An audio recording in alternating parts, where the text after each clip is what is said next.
Not what we expected from the Argentinian. Kicked off the year with a 5th and a 4-point. Ramersdorfer a second adrift in that second chasing group. Well, he's not going to be there, I think, at the end of this one. No, absolutely not. 4th place finish. He got his first podium in Le Mans race 2. He's not been on the podium since. What a race we have on here with 12 laps to go. Right, and Brian won yesterday, passing around. Let's have a further look down the field then. We got the likes of Morelli, who is absolutely at the back, is now. This is what we want to see from Morelli. Yeah, he had 2 wins last year, and we want to see it even just at the end of the race. But in a way, you know, it was almost the moral win. Picking up a point, he got the Frenchies, Plump and Da Costa there, 13th and 14th, Singapore. On the top step of the podium, and Brian desperately trying to keep his KTM off the green stuff there as he I felt to the race yesterday. Did so much leading, didn't he? Yeah, we've got a technical problem about Ramos down in just ahead of them, sorry, in 12th position. He chases Morelli away from the first corner. And of course, him and Morelli came to blows back in Sachsenring. For pulling out of the race, he pulled off at turn 1, unfortunately, banging his machine. He's fallen down the order. So when Singapore qualified, it was fairly good then. Look at the gap then with the chasers. They are on it. They are gonna catch something not right there for him, unfortunately. He is out of the race, the Austrian. Far down, but I can't find him on the grid. Oh yes, 23rd, there we go, all the way down. So that's a very, very deep. I think, Peter, it was 0.6 of a second. Right, Ramadifa leading as he did yesterday, and there is right so far from him, as well as Mitani in 8th as well. Agostinelli, the Vietnamese, as they come across the first intermediate split there. So I think that's it. The leading pack have been the number 5 of Leo Ramersdorfer pulling off the track. Most unfortunate. Very rider there up into 9th place, as well as the number 9. Down the court officially. Fastest rider on track is that rider there, number 7 of Benyat Fernandez. Very rare technical difficulties with the KTMs. They are so chains broken. Corkscrew again. You're looking back at what a great picture that is. Looking back at Hakan Danish, and of course that group of 5 punches a big hole in the air, and that drags the other guys. Change broken. Ah, dearie me, gutted a knee. Yeah. And now forward Brian Uriarte and the leader Veda Pratama on the 54 into the slipstream very effectively. So it's Brian Uriarte who takes up the lead from Veda Pratama. So the 32 of Ramadipa has the advantage. There's the... And 8 laps to go.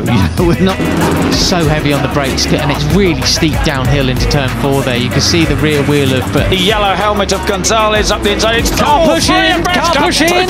On the white helmet, come halfway through this yet. There's still plenty to action to remain. They're being very sensible, Peter. Uriarte is just popping off the ground momentarily as they now come into the fastest slip. Pushing takes 2nd place. Can't push in, pushing them out the way. Good stuff from the Kyrgyzstan. A very high-speed game of chess. They're in it for the long run now. This is your group. Doesn't look like any sweeping section as Guillaume Plomb, first rider to have a long lap penalty for exceeding track. Funny riders, Ramadipa still leads the way into the final corner then.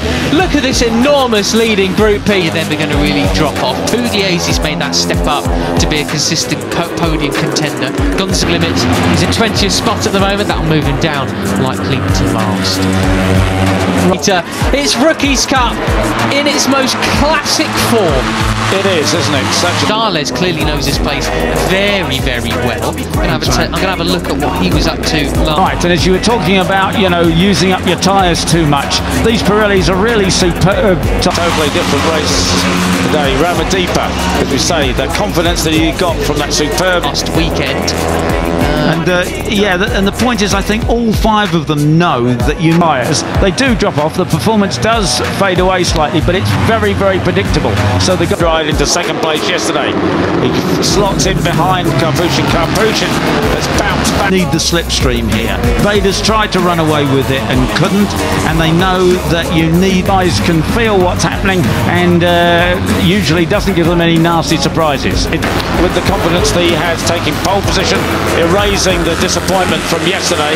The slipstream, so there really is no point in doing anything silly at this point in the race. Just hang in there. It's Brian Iriarte that leads, but up the inside now, it's David Gonzalez there on the number 11. Yeah.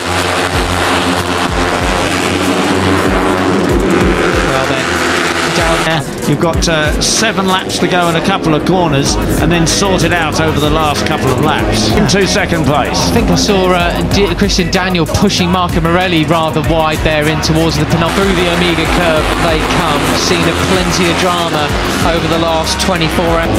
And there is the group behind. It's another slipstreaming battle, and of course it's the 85. Ultimate turn, and there we have the weave-in. Riders trying to avoid the other riders catching 2 hours or so as Iriarte gets nerfed wide by Benyat Fernandez. Not quite from the same part of Spain. Of Katsik Singapong there. Mike Yu is his commonly used name.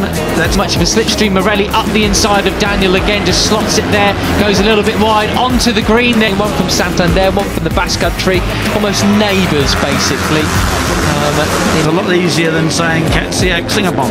Mike Yu, his mates call him. I just haven't in, so he might himself have a track limits warning, but they have officially been caught by the others. They've now got car pushing on their tail. In geographical terms, you could say. Well, a great mix of nationalities there. Look then, David Gonzalez in the Moto3 Junior World Championship last time out in car pushing, moving up the inside, potentially, certainly of Morelli, but also potentially Daniel as well. At the front of the field, isn't it? Kyrgyzstan leads. From Indonesia at Jerez just last weekend, came away with 9 points, 7th place finish in race 2. Not quite, as we see Morelli get pushed wide now by Benyat Fernandez moving up the inside. Spain, Argentina, Italy. Zenmitani, the number 34, for him, so certainly taking that confidence from there through to here as we see Danish side by side with Morelli in the background too.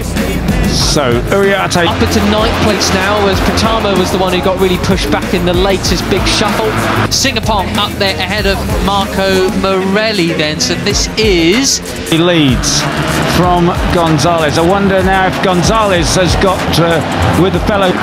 Yeah, and as Zen said, his real problem is qualifying. He came off the 6th row of the grid today.